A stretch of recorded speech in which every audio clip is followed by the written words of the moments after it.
இன்றே டவுன்லோட் செய்து உங்கள் ஃபேவரட் ஷோக்களை என்ஜாய் பண்ணுங்க. சார் எழுந்துட்டீங்களா? இருங்க, நான் போய் உங்களுக்கு காஃபி போட்டு கொண்டு வரேன். பாரதி, ஒரு நிமிஷம், நான் உங்ககிட்ட கொஞ்சம் பேசணும். சொல்லுங்க. எதுக்காக தமிழ்கிட்டையும் ஆதித்யா கிட்டையும் நான் எது கொடுத்தாலும் வாங்கக்கூடாதுன்னு சொல்லி வச்சிருக்கீங்க? அவங்க இப்பெல்லாம் என்கிட்ட சரியா பேசக்கூட மாட்டேங்கிறாங்க. என்ன வேற என்ன பண்ண சொல்றீங்க சார்? அவங்க குழந்தைங்க, சின்ன பசங்க. அவங்க கிட்ட இப்படி இருக்காத அப்படி இருக்காதுன்னு எதுக்காக இப்பவே சொல்லி பழக்கப்படுத்துறீங்க? முக்கியமா பேச வேண்டாம் பழக வேண்டாம்னு எதுக்காக சொல்றீங்க?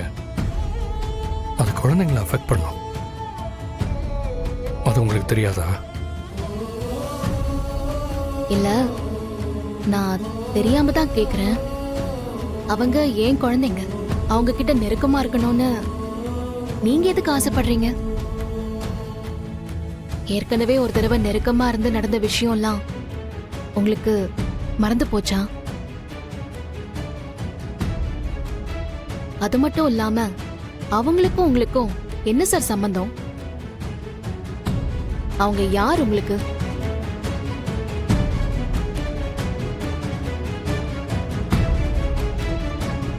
எனக்கும் அவங்களுக்கு சம்பந்தம் இருக்கு பாரதி.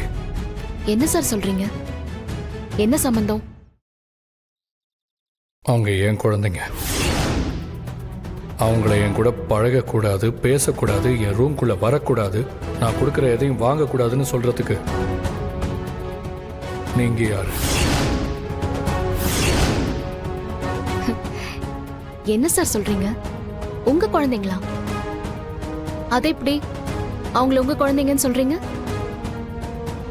இல்ல, எனக்கு புரியல சார்.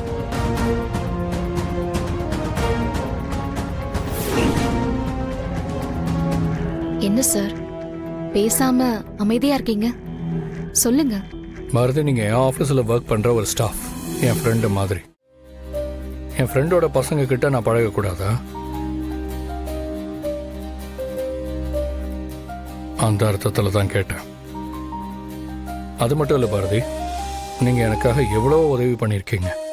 அதுக்கு தான் மாசம் மாசம் எனக்கு சம்பளம் கொடுக்குறீங்களே சார். எனக்கு அதுவே போதும். அதை விட்டுட்டு தயவு செஞ்சு என் குழந்தைங்க மேல மறுபடியும் அக்கறை காட்டாதீங்க. ஏற்கனவே அவங்களுக்கு அப்பாவா இருக்கேன்னு சொல்லி நீங்க பண்ண வரைக்கும் போதும். மறுபடியும் அவங்க மனசுல ஆசையை வளர்த்துட்டு குழந்தைங்களை கஷ்டப்படுத்தாதீங்க. நீங்க ஒரு முடிவெடுத்தீங்க, அது சரியாதான் சார் இருக்கு. அப்படி இருக்கிறது தான் எல்லாருக்குமே நல்லது.